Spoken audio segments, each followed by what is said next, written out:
Job లేక ఇబ్బంది పడుతున్నారా? అయితే మెడికల్ కోడింగ్ మీకు మంచి ఆప్షన్. వెంటనే కాల్ చేసి కోర్సులో జాయిన్ అవ్వండి. నమస్తే, welcome back to Suman TV. Present మనతో పాటు ఉన్నారు ఎనలిస్ట్ మందల కృష్ణారెడ్డి గారు. నమస్తే సార్. నమస్తే అమ్మా. సార్, ట్రంప్ అధికారంలోకి వచ్చాక ఇప్పటి వరకు మనం ఎన్నో వీడియోలు చేస్తున్నాము, ఎన్నో డెసిషన్స్ తీసుకుంటున్నారు, మళ్ళీ వాటిని రద్దు చేయడము, ఇంప్లిమెంట్ చేయడం చూస్తున్నాం. మన వాళ్ళే కాకుండా అక్కడ ఉన్నటువంటి సిటిజన్స్ కూడా చాలా ఇబ్బందులు పడుతున్నారు.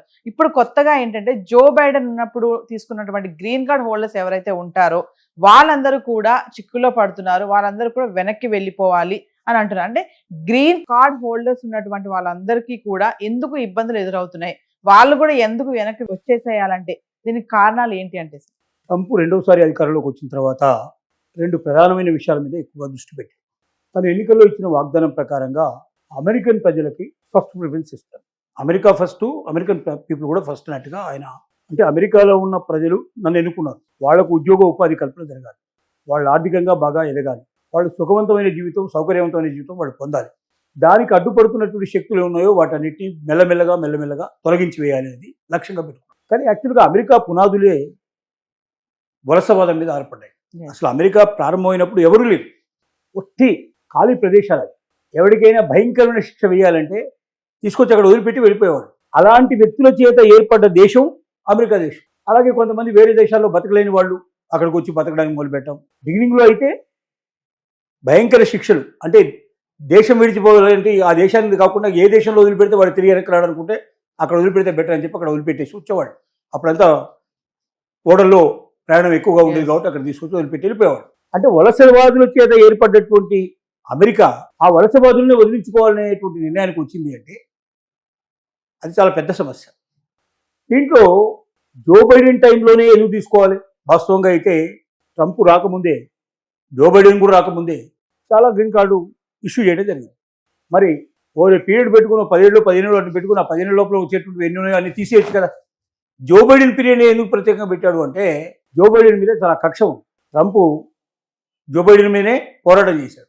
అంతకుముందు తను గెలిచినప్పటికీ అంత పెద్దగా ప్రయత్నం చేయాల్సిన అవసరం లేకపోయింది, చాలా సులభంగా నెగ్గాడు. కానీ రెండోసారి నెగ్గినప్పుడు ఏదైతే ఉందో జో బైడెన్ మీద చాలా విపరీతమైన కోపం, కక్ష పెంచుకున్నాడు.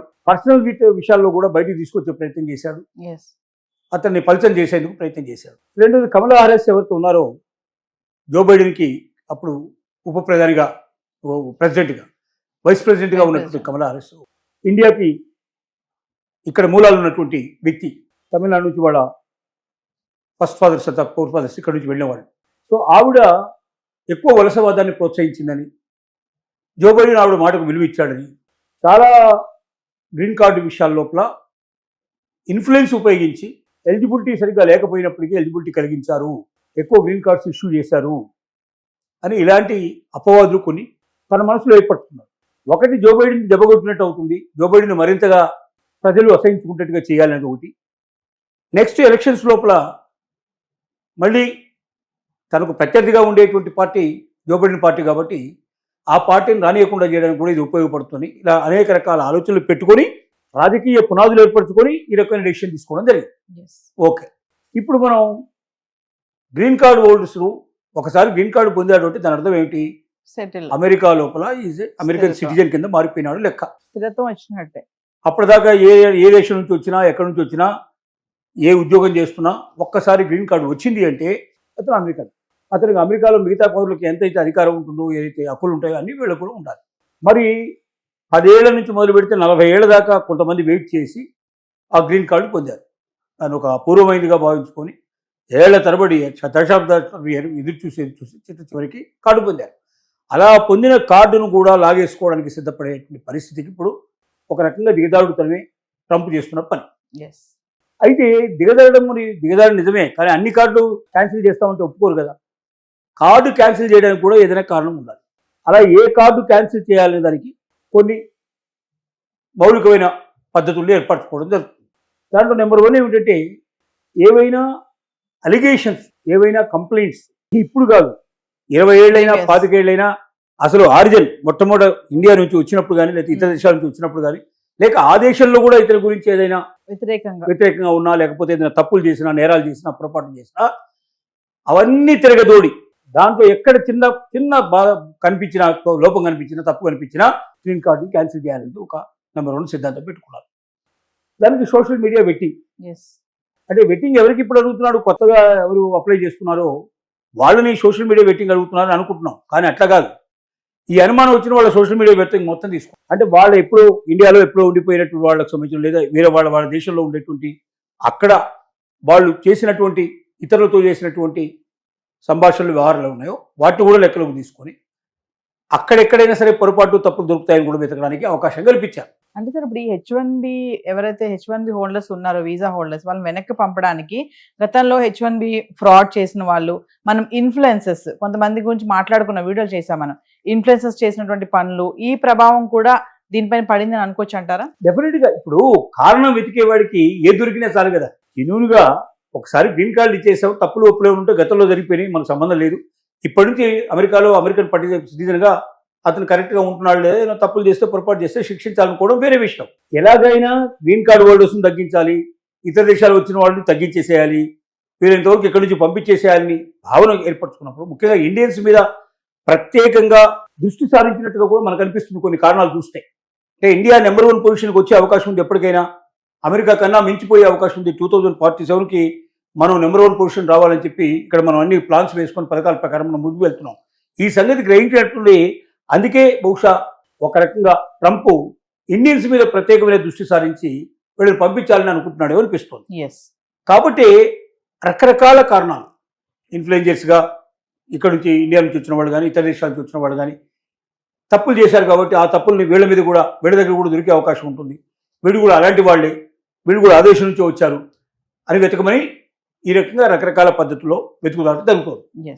దీంట్లో భాగంగానే కంప్లైంట్ ఇచ్చినట్టు వాళ్ళు ఎవరు, గతంలో కంప్లైంట్స్ ఏ అవకాశాలు ఉన్నాయి, రకరకాల డిపార్ట్మెంట్ కాంబినేషన్లో కూడా ఇన్వెస్టిగేషన్ చేస్తుంది. ఐసీఈ, సిబిపి అంటే సార్, అంటే ఇమిగ్రేషన్ కస్టమ్ ఎన్ఫోర్స్మెంట్ ఆఫీసర్స్, మళ్ళీ కస్టమ్ బార్డర్ ప్రొటెక్షన్ ఆఫీసర్స్ కలిసి ఇన్వెస్టిగేషన్ చేస్తున్నారు అంటున్నారు. అంటే ఏంటి, ఒక దగ్గర దొరకకపోతే ఇంకో దగ్గర దొరికే అవకాశం ఉందని ప్రయత్నించడం దీని ముఖ్యమైన ఉద్దేశం ఇది.